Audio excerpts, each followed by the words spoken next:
नमस्कार, मी विशाल दत्तात्रय देशमुख, राहणार भोकरदन, जिल्हा जालना. माझे वडील दत्तात्रय विनायकराव देशमुख हे 1 तारखेला शेगाव इथे गजानन महाराजांचं दर्शनासाठी आलेले होते.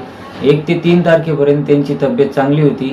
3 तारखेला रात्रीपासून थोडीशी तब्येत खराब झाली आणि सकाळी 4 वाजेला ते तिथनं निघून गेले, म्हणजे आम्हाला सापडले नाही.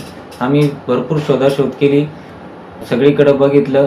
नंतर जे येतं त्यांचं आनंद सागर किंवा महालक्ष्मी मंदिर या परिसरात काही जणांना आढळून आले.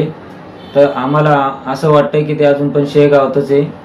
तर शेगाववासियांना विनंती करतो की ते कुठेही शेगाव परिसरात किंवा ग्रामीणला आढळल्यास आम्हाला संपर्क साधा किंवा पोलीस स्टेशनलाही आम्ही तशी तक्रार काय दिलेली आहे किंवा पोलीस स्टेशनलाही संपर्क साधा. त्यांचं वर्णन भगवा असं फिकट शर्ट घातलेला आहे, भगवा ब्लॅक पॅन्ट आहे, पायात चप्पल नाही आहे.